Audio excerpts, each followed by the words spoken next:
আসসালামু আলাইকুম। প্রিয় সরকারি কর্মচারী ভাই ও বোনেরা, বাংলাদেশ সরকারি কর্মকর্তা কর্মচারী কল্যাণ সমিতির পক্ষ থেকে নবম পে স্কেল দ্রুত বাস্তবায়নের লক্ষ্যে মাননীয় প্রধানমন্ত্রীর দৃষ্টিগোচরের জন্য, মাননীয় প্রধানমন্ত্রীর নজরে আনার জন্য প্রতিটি জেলা থেকে জেলা প্রশাসকের মাধ্যমে আপনাদের দাবির কথা জানিয়ে একটি স্মারকলিপি প্রদানের আহ্বান করা হয়েছিল গত 5 থেকে 9 এপ্রিল পর্যন্ত। বিভিন্ন জেলা থেকে সাড়া দিলেও অনেক জেলা থেকেই আমরা সাড়া পাইনি বলে দুঃখ প্রকাশ করছি। তারই ধারাবাহিকতায় আগামী যে বাকি জেলাগুলি রয়েছে সেগুলি থেকে স্মারকলিপি প্রদানের জন্য আমাদের সেই সময়সূচি আগামী 12 এপ্রিল থেকে 16 এপ্রিল পর্যন্ত বর্ধিত করা হলো। আশা করি আপনারা উক্ত সময়ের মধ্যে নিজ দায়িত্বে সবাই প্রতিটা জেলা থেকে স্মারকলিপি প্রদান করবেন। পে স্কেলের দাবিটা সারা বাংলাদেশের এবং 64টা জেলার সকল কর্মকর্তা কর্মচারীদের।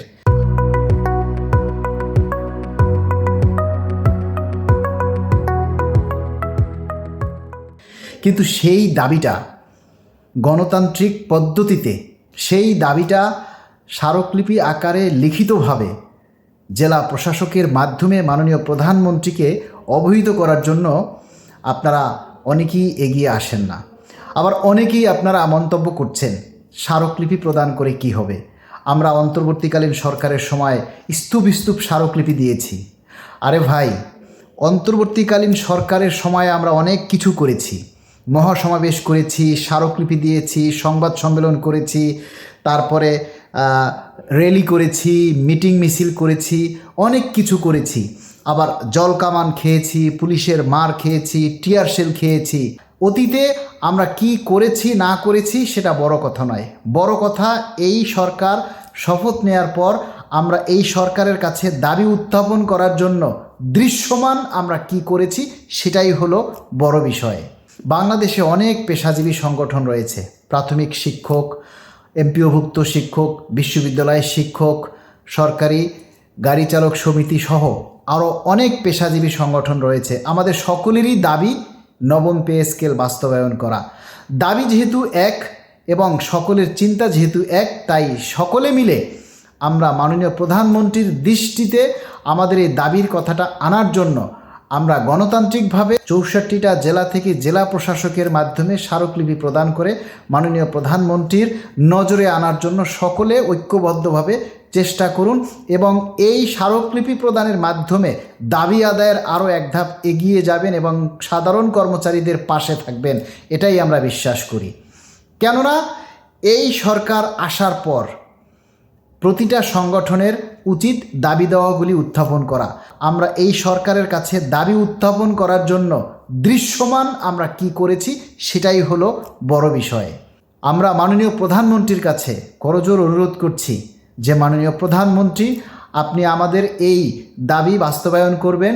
হয়তো বৈশ্বিক অবস্থা বা অর্থনৈতিক অবস্থা কাটিয়ে ওঠা সম্ভব হবে এবং আমরাও সেই লক্ষ্যে সহযোগিতা করতে প্রস্তুত এবং সরকারের রাজস্ব বৃদ্ধিতে আমরা প্রয়োজনে সকল সরকারি কর্মচারীরা আয়কর দিতেও প্রস্তুত। আপনি সকল সরকারি কর্মচারীদেরকে আয়করের আওতায় নিয়ে আসুন, তারা সম্মানিত বোধ করবে।